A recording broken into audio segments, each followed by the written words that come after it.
Hello and welcome to ज़रा हट के। मुबशर ज़ैदी, ज़रार खोड़ो और वसअतुल्लाह ख़ान का सलाम कबूल कीजिए। आज इंसानी हकूक़ का आलमी दिन मनाया जा रहा है। उसी बारे में ये ख़बर आई है कि अमेरिका के जो ट्रेजरी डिपार्टमेंट है उसने 6 मुल्कों के 18 अफराद पर पाबंदियाँ आयद कर दी हैं जो अमेरिकी ट्रेजरी डिपार्टमेंट के मुताबिक संगीन इंसानी हकूक़ की पामालियों पर लगाई गई हैं। इन ममालिक में Burma, Pakistan, Libya, Slovakia, democratic Republic of Congo और साउथ सुडान के जो 18 लोग शामिल हैं। पाकिस्तान के हवाले से जो ख़बर आई है वो ये है कि साबिक SSP मलिर राव अनवार जिनका तस्करा लोकल मीडिया में तो बहुत होता रहा और ख़ासा चर्चा रहा कि उन्होंने जाली पुलिस मुकाबलों में 400 से ज़ायद अफराद को नाहक मावराए अदालत कत्ल किया। और उसके अलावा इस जो प्रेस रिलीज़ जारी की है US ट्रेजरी डिपार्टमेंट ने, उन्होंने कहा है कि राव अनवार ने बतौर SSP मलिर 190 जाली मुकाबले किए जिसमें 400 से ज़ायद सिविलियंस को मारा गया, जिसमें नकीबुल्लाह महसूद का कत्ल भी शामिल है। और उन्होंने कहा है कि राव अनवार ने पुलिस और जराइम पेशा अफराद का एक ऐसा नेटवर्क कायम किया जिसने भत्ताखोरी, ज़मीनों पर ज़बरदस्ती कब्ज़े, मनशियात का कारोबार और कत्ल किए। इसीलिए राव अनवार को इंसानी हकूक़ की संगीन पामालियों में मुलव्वस होने पर पाबंदी लगाई गई है। जी अच्छा, पाबंदी का मतलब क्या है ये इस पर हम तफसील से बात करेंगे अनवर इकबाल साहब से 1 मिनट में। बाकी जो लिस्ट में है मैं सिर्फ आपको एक आइडिया देना चाह रहा हूँ कि क्या है। अच्छा, ये ह्यूमन राइट्स डे के हवाले से ये पता चलेगा कि हमारा बंदा माड़ा नहीं है। ये ऐसा ही है। अच्छा, पाकिस्तान से सिर्फ राव अनवार का ही जिक्र है। ज़्यादातर जो जिक्र है वो है बर्मा यानी म्यांमार का। इसमें मिन ऑन्ग ह्लेंग जो कमांडर इन चीफ है, मतलब चीफ ऑफ आर्मी स्टाफ है बर्मा की फौज का, उसका नाम लिया गया है। जाहिर है क्यों, उसके डिटेल्स हम सबको पता है। जो नायब कमांडर इन चीफ है, deputy vice chief of army staff अगर आप कहना चाहें, वो भी हैं। और फिर इन्फेंट्री लीडर्स और भी बहुत हैं। अच्छा, लिबिया में एक मिलिशिया का कमांडर है। अगेन उन्होंने भी बहुत कत्लो गारत की है। डेमोक्रेटिक रिपब्लिक ऑफ कॉन्गो में भी यही है। अच्छा, ये जो 18 इंडिविजुअल्स हैं इसके साथ 6 बिजनेस एंटिटीज पर भी सैंक्शन लगाए। 6 कारोबारी कंपनियां, एंटिटीज कहा गया है, कंपनीज हो सकती हैं, होल्डिंग्स भी हो सकती हैं, ये हमें नहीं पता।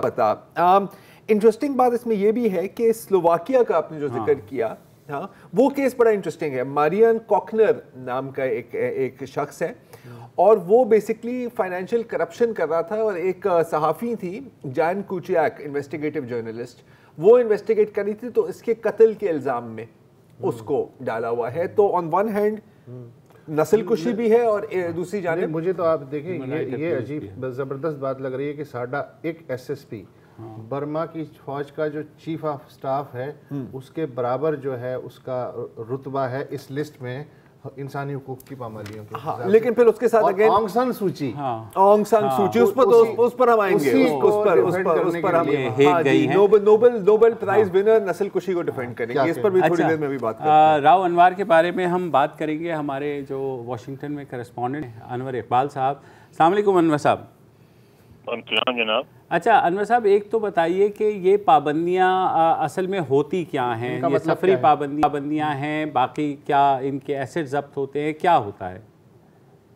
देखिए, एसेट जब्त होता है और अमरीकी सिटीजन जो है इन पे पाबंदी लग जाती है कि वो कैसे किसी फर्द या एंटिटी से, इसमें अफराद पे भी पाबंदी लगती है और अदारों पे भी। इसमें आप गौर करें तो इसमें ये भी है कि ऐसे सारे अदारे या एसेट्स जिसमें इन अफराद का 50% या इससे ज्यादा हिस्सा होगा वो भी सारे जब्त किए जाएंगे और कोई अमरीकी शहरी इनसे किसी किस्म की डीलिंग नहीं कर सकता। अच्छा अनवर साहब, में जाहिर है कि राव अनवार साहब का कोई अमरीका में उनकी कोई ऐसी खास जायदाद नहीं होगी, लेकिन होता है कि इस तरह के जब एक्शन होते हैं तो केस को ये भेज देते हैं UN की रिलेवेंट कमेटी में। UN कमेटी फिर इसको इंडोर्स कर देती है। जब उसको वो इंडोर्स कर देती है तो फिर UN के जितने मेंबर्स हैं उन पे लाजिम हो जाता है कि वो भी इसको इम्प्लीमेंट करें।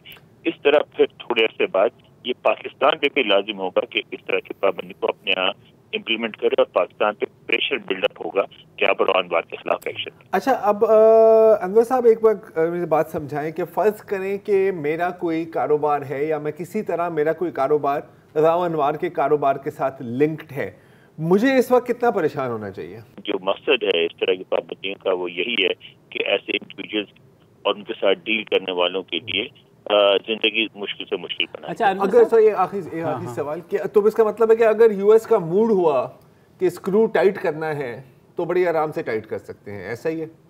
بالکل بالکل. اس میں ظاہر ہے کہ اس میں یہ ہوتا ہے کہ باہر انڈیویجول کیس پہ وہ اتنے ایکٹیو نہیں ہوتے، لیکن اس پہ آپ ایکٹیو ہوئے ہیں، آپ کا اگر نام لیا گیا ہے، مینشن کیا گیا ہے، اس کا مطلب ہے کہ امریکہ جو ہے چاہتا ہے کہ را اینڈ وار کے خلاف بھی ایکشن ہو. اور آپ اس بات کو ذہن میں رکھیں کہ اس وقت یہاں وہ لوگ بھی موجود ہیں مثلا جو جن کا تعلق رہا ہے اس معاملے سے، نصیب اللہ محسود کے معاملے سے، اور امریکہ میں وہ مختلف جگہوں پہ جا کے اس پہ گفتگو کر رہے ہیں، پریشر بلڈ اپ کر رہے ہیں، کانگریس میں بول رہے ہیں، تھنک ٹینک سے بول رہے ہیں، تو اس کا بھی اثر پڑ رہا ہے ان ساری ایکٹیویٹیز پر. اچھا انور صاحب، مجھے یہ بتائیے کہ آپ کی نالج میں ہے کہ پاکستان کے پہلے سرونگ آفیشل ہیں، مطلب گورنمنٹ آفیشل کہ جن پہ جو ہے ریٹائر تو نہیں ہوئے، مطلب وہ برطرف ہونے کی سفارش کی ہے، ابھی تک ہوئے نہیں ہیں، تو ماضی میں کبھی ایسا نہیں ہوا کہ پاکستان کے کسی آفیشل کے خلاف یہ پابندی لگی ہو؟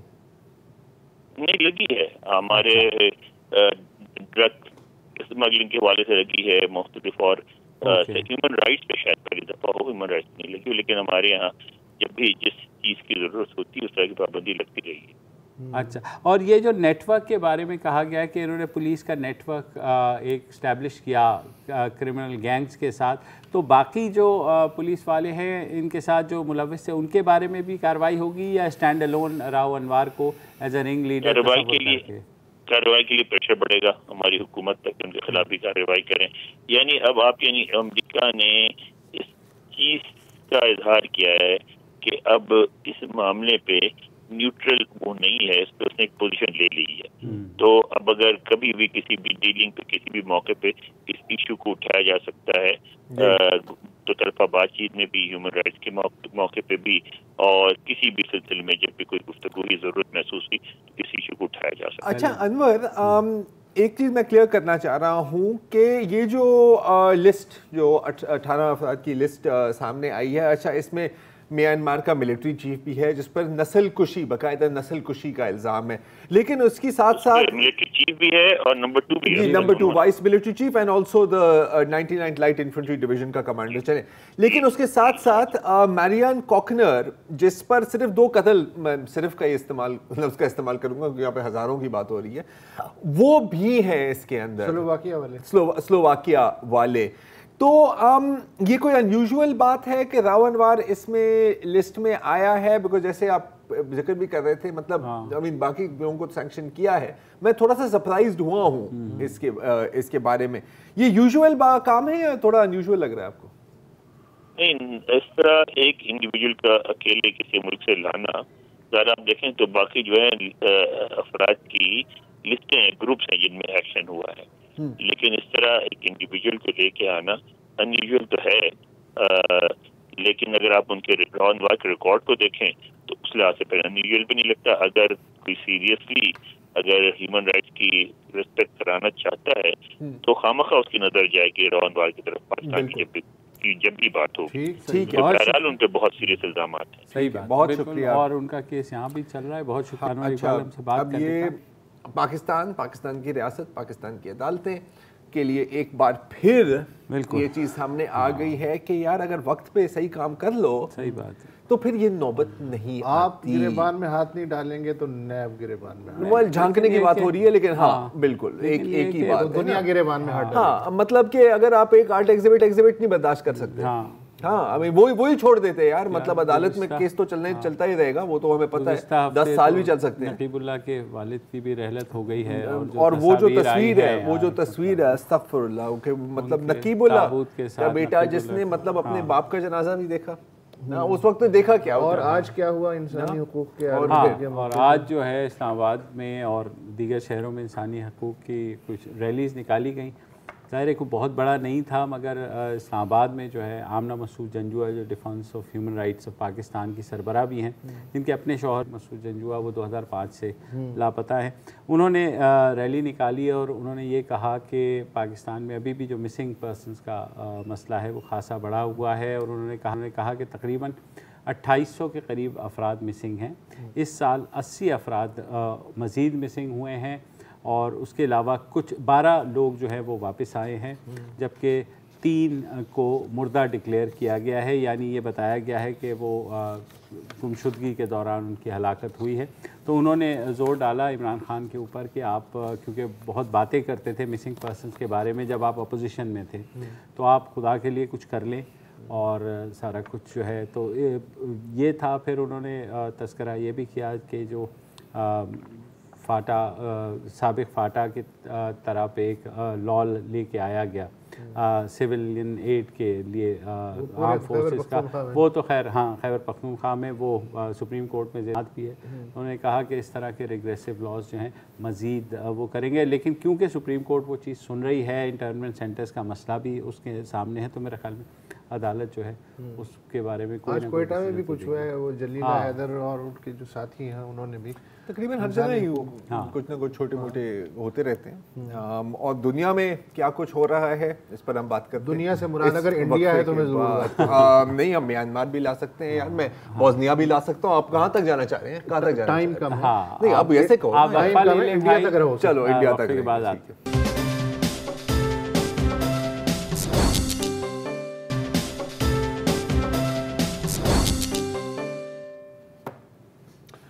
Welcome back. آپ نے سنا کہ امریکی محکمہ خزانہ نے ہمارے راؤ انوار سمیت 18 جو لوگ ہیں ان پہ انسانی حقوق کی پامالیوں کے سلسلے میں پابندیاں لگانے کا اعلان کیا ہے۔ اس کے ساتھ ہی ساتھ ایک اور امریکی ادارہ ہے بین الاقوامی مذہبی آزادی سے متعلق امریکی کمیشن USCIRF، اس نے بھارتی شہریت کے قانون میں کل لوک سبھا کی جانب سے ترمیم کی منظوری کے بعد بھارتی وزیر داخلہ امت شاہ سمیت حکمراں قیادت پہ پابندیاں لگانے کا مطالبہ کیا ہے۔ کمیشن کے مطابق اس بل کی منظوری ایک خطرناک رجحان کو ظاہر کرتی ہے اور یہ رجحان بالآخر ملک کو غلط سمت میں لے جائے گا۔ جہاں تک اندرون بھارت تعلق ہے تو خاصا ایک گریجولی رد عمل ڈیولپ ہو رہا ہے۔ جو شمال مشرقی بھارت کی 6 ریاستیں ہیں جن میں آسام، میگھالیہ اور تریپورہ جو ہیں وہ سر فہرست ہیں، وہاں اس وقت کاروبار زندگی معطل ہے اور مسلسل ہڑتال ہے۔ طلباء اس کی قیادت کر رہے ہیں۔ اپوزیشن کے جو سب سے بڑے رہنما ہیں راہل گاندھی، انہوں نے اسے آئین پہ حملہ قرار دیا ہے۔ راہل گاندھی نے آرٹیکل 370 جب ختم کیا گیا تھا اسے بھی آئین پہ حملہ قرار دیا تھا، لیکن پھر ظاہر ہے انہوں نے کہا اچھا اگر تسی نہیں مان دے ہو تو چپ کر جانا ہے۔ اچھا پھر شیو سینا جو ہے وہ ان کی پارٹنر ہے مہاراشٹر کی حکومت میں، اس کے کل شیو سینا کے جو سربراہ ہیں ادے ٹھاکر، انہوں نے کہا جی ہم سٹیزن شپ بل کی مخالفت کریں گے، پچھلے ہفتے کہا، لیکن کل جب ووٹنگ ہوئی تو ادے ٹھاکر نے ووٹنگ میں حمایت کی بل کی، جس پہ راہل گاندھی کو تھوڑی سی حیرت ہوئی۔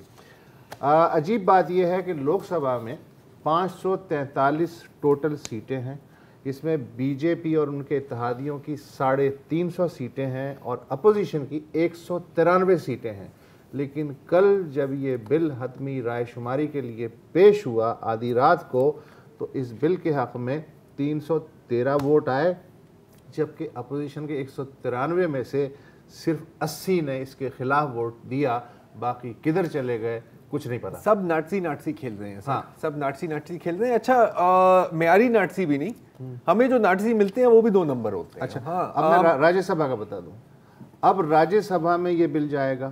اچھا راجیہ سبھا میں بھی پاکستانی سینٹ کی طرح کا معاملہ ہے، پاکستانی سینٹ میں بھی اپوزیشن کی میجورٹی ہے اور راجیہ سبھا میں بھی اپوزیشن کی میجورٹی ہے، لیکن آرٹیکل 370 سب سے پہلے کس نے منظور کیا؟ راجیہ سبھا نے، اور اپوزیشن شور مچاتی رہ گئی اپنی اکثریت کے باوجود۔ تو جب یہ بل جائے گا تو اس وقت راجیہ سبھا کے 240 ارکان میں سے بی جے پی اور اس کے اتحادیوں کے صرف 102 ممبر ہیں، یعنی سمپل میجورٹی سے بھی 20 کم۔ وہاں अपोजिशन की मेजॉरिटी है, लेकिन मुबस्सिरीन ये कहते हैं कि आसानी से एनडीए को सादा अक्सरियत यानी 121 वोट हाथ आ जाएंगे। मक्खन है सर, क्योंकि अगेन सब नाटसी खेल रहे हैं, और नाटसी जहाँ हो वहाँ पर नस्ल कुशी ना हो, ये कैसे हो सकता है। असम की आपने बात की, ठीक है, तो असम में भी जेनोसाइड वॉच इदारे का नाम आपको याद होगा, वो मॉनिटर करते हैं कि कहाँ नस्ल कुशी शुरू होने वाली है, और उन्होंने पूरी एक बाकायदा एक लिस्ट बनाई हुई है कि स्टेजेस क्या होते हैं। असम में भी जेनोसाइड वार्निंग है, वॉच है, और मकबूजा कश्मीर में भी जेनोसाइड वॉच है। अच्छा, मकबूजा कश्मीर में जो हो रहा है ना, वो उस तरह की नस्ल कुशी नहीं है कि अभी कत्ले आम वाले स्टेज पर नहीं आए। इसलिए वहाँ मुसलमान अक्सरियत में वो बिल्कुल अभी तक हालांकि उसको भी चेंज करने के प्लान्स हैं इजरायली मॉडल पर, लेकिन गला घोंटा जा रहा है। अच्छा, गला कैसे घोंटा जा रहा है? मजहबी तौर पर, सकाफती तौर पर और माशी तौर पर, बिकॉज ये भी जेनोसाइड के हिस्से होते हैं। You have to economically crush a community. 17 हफ्ते हो गए हैं कि जामा मस्जिद श्रीनगर पर ताले लगे हुए हैं। पहला जो रिकॉर्ड था वो 16 हफ्ते का था 2016 में, और ये भी अब रिकॉर्ड टूट गया है। अच्छा, इकोनॉमी की जो बात है तो काश्तकारों की तो आपको पता है कि क्या पोजीशन है। सेब और अखरोट भी, अखरोटों की फसल भी तबाह है। अच्छा हाँ बिल्कुल। और जो मेन जो वहाँ पर चीज़ हुई है, अब अगेन ये जो इंटरनेट और मोबाइल फ़ोन्स की जो बंदिश है, राइट। अच्छा, अब नॉर्मली कहे कि यार तो क्या हुआ, मतलब इसमें इतनी क्या बड़ी बात है, ह्यूमन राइट्स और इकोनॉमिक इशू कैसे बनता है? क्योंकि ज़्यादातर जो बिजनेस होती है और ख़ासतौर पर जो छोटी छोटी कंपनियां हैं, उनका सारा काम ही होता है इंटरनेट पर। जैसे आप ले लें हैंडीक्राफ्ट्स, कश्मीरी हैंडीक्राफ्ट्स बहुत फेमस है, और ये सीज़न है ना, शादी के सीज़न में सबसे ज़्यादा कमाई होती है। अच्छा, उनके ऑर्डर्स आते हैं व्हाट्सएप पर, डिज़ाइन सेलेक्ट होते हैं इंटरनेट पर, और मोबाइल फ़ोन के ज़रिए 90% उनका कारोबार होता है। करोड़ों का नुकसान हो गया है। जो छोटे छोटे गांव में वर्कर्स हैं, उन तक कमीशन नहीं हो रही, आप काश्तकारों को पे नहीं कर सकते, तो एक पूरा साल इनका आमदनी का लूज हो गया है। अच्छा, जब आप इकोनॉमिकली वीकन हो जाते हैं तो फिर आपको पता है कि आप हर लिहाज से फिर कमज़ोर ही कमज़ोर होते जाते हैं। अच्छा, ये तो मैं सिर्फ इकोनॉमी की बात कर रहा हूँ, लेकिन ज़ाहिर है टॉर्चर, खौफ का जो माहौल है, वो उसका जो असर होता है वो चल रहा है। ये लॉन्ग गेम खेल रहे हैं, टेस्ट केस अपना सक्सेसफुल किया करने की कोशिश कर रहे हैं कश्मीर में, और बाकी मुल्क में ये जो सिटीजन्स अमेंडमेंट बिल का है, इसमें इनको कोई ज़्यादा मसला नहीं होगा। क्योंकि अगर आप सिर्फ ग्राफ देखें मुस्लिम पॉपुलेशन ऑफ इंडिया का, तो वो किसी एक जगह में कॉन्सेंट्रेटेड नहीं है। अगर वो मुस्लिम मेजॉरिटी इलाके में ये सक्सेसफुली कर सकते हैं, तो पूरे मुल्क में करने का कोई मसला नहीं है। अच्छा, आपने बात की पिछले सेगमेंट में बात की म्यांमार की और ऑंग सान सू की।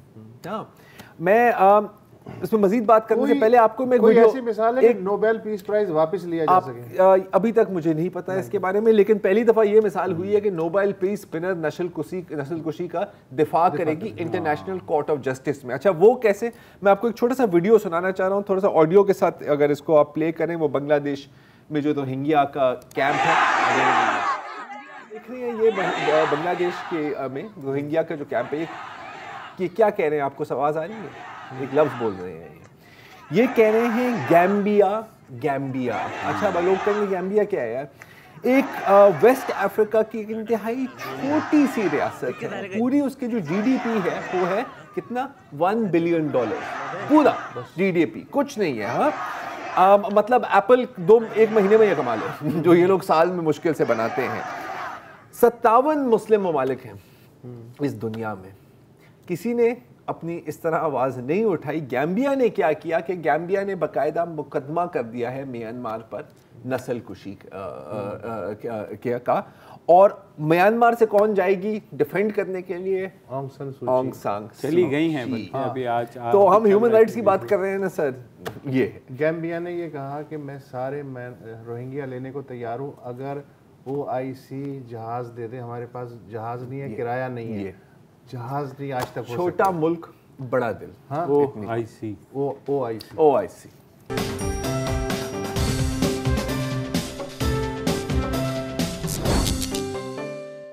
Welcome back. और कुछ तस्करा हो जाए साउथ एशियन गेम्स का, जो आज नेपाल में ख़त्म हुई।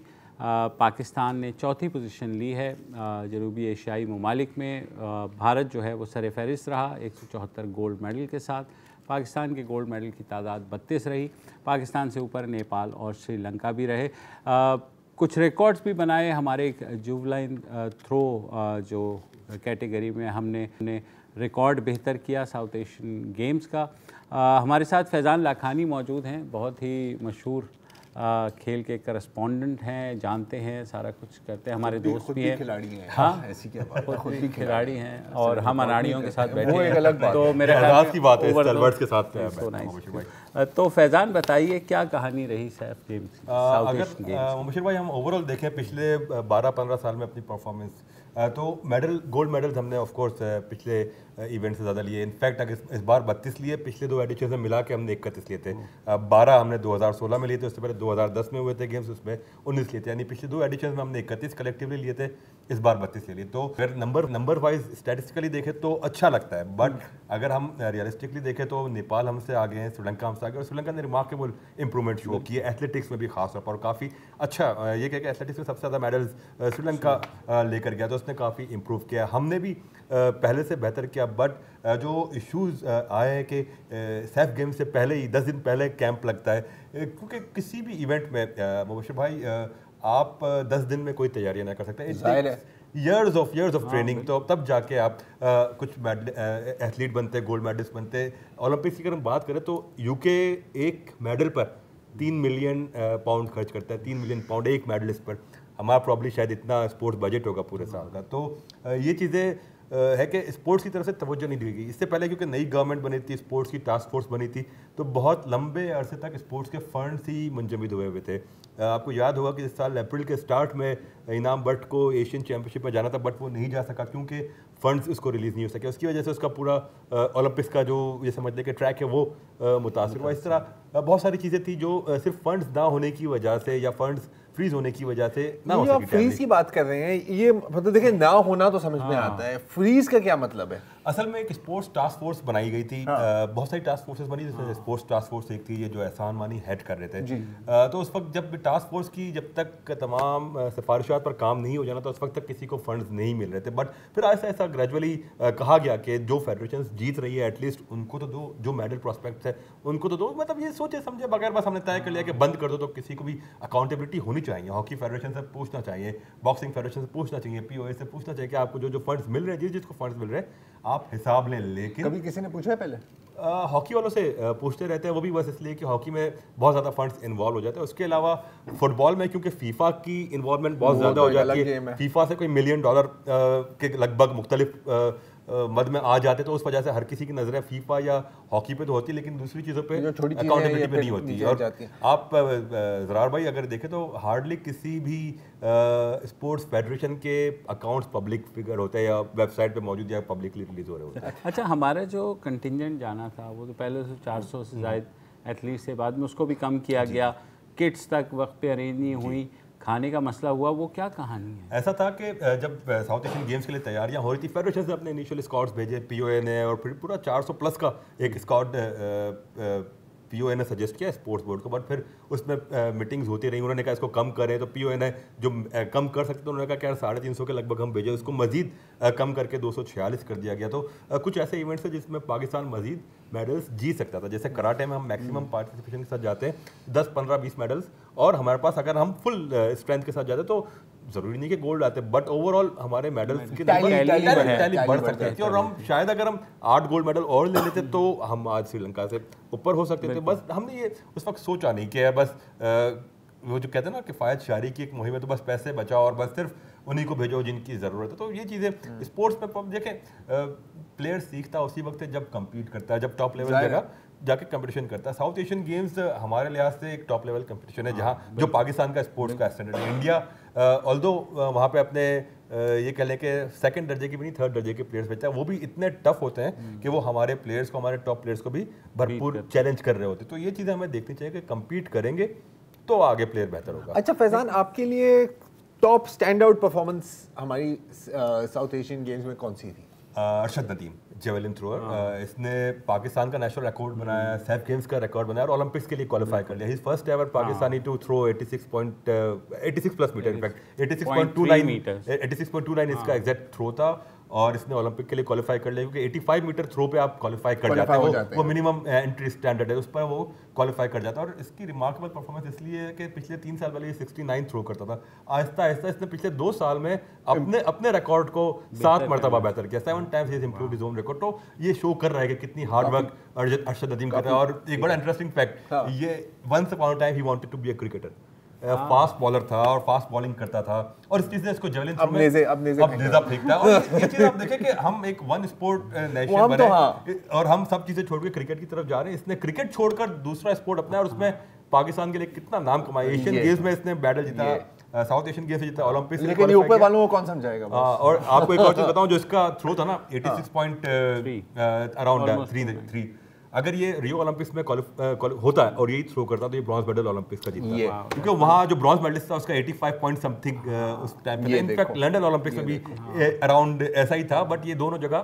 برانز لے آتا. ایک چھوٹا سا وقفہ لینا ہے, وقفے کے بعد آتے ہیں تو آپ سے کرکٹ پہ بھی بات ہوگی جب ارشد ندیم کا گھوم پھر کے کرکٹ پہ تو آنا ہی آنا ہے. تو بریک کے بعد واپس آئیں. Welcome back. اور بات کرتے ہیں کرکٹ کی, کیونکہ کل سے پاکستان اور سری لنکا کے درمیان ٹیسٹ میچ شروع ہو رہا ہے راولپنڈی میں. اور سری لنکا ہی وہ ٹیم تھی جس کے اوپر حملے کے بعد سے یہ سلسلہ منقطع ہوا تھا, تو بہت خوشی کی بات ہے کہ ٹیسٹ کرکٹ پاکستان میں ریوائیو ہو رہی ہے. تو فیضان, کیا فیلنگز ہیں؟ بڑا ایکسائٹنگ اور ایک بڑی سگنیفیکنٹ بات ہے کہ سری لنکا سے سلسلہ ٹوٹا تھا اور سری لنکا سے ہی باہر ہو رہا ہے. یہ وہی ٹیم تھی جو وکٹم بنی تھی اور یہ وہی ٹیم ہے وہ واپس آ رہی ہے.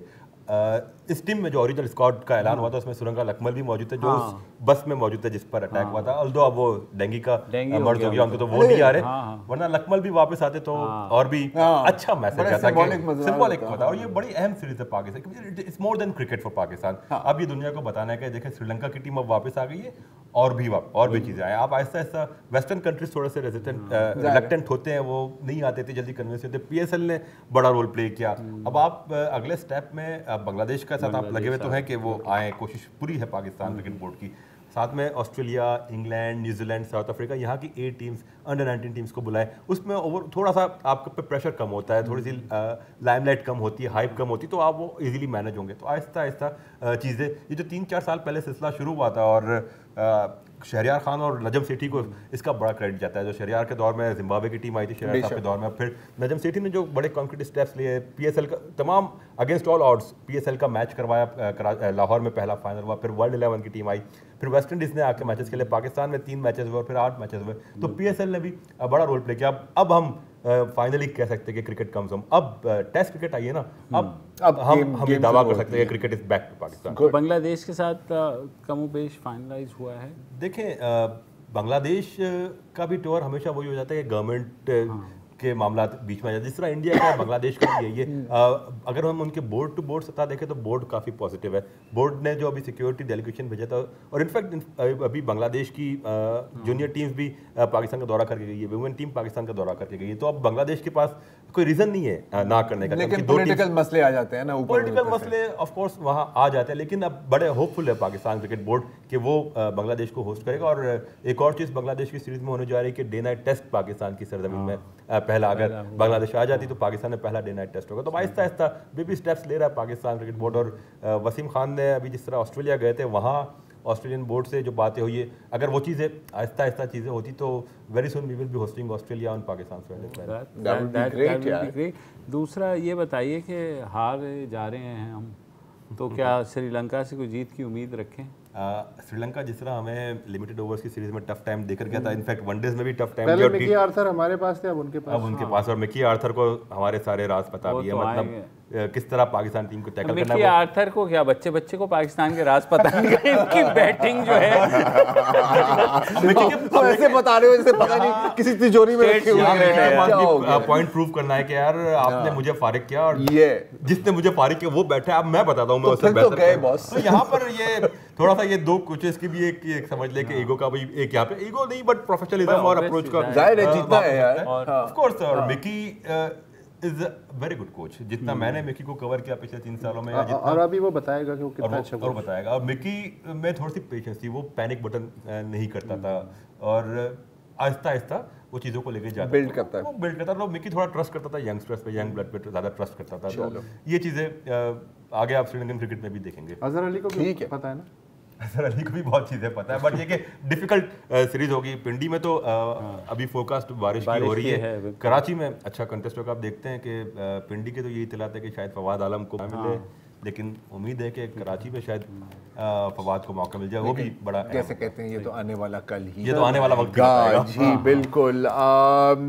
बहुत शुक्रिया Faizan, and that's all for tonight. ख्याल रखिए।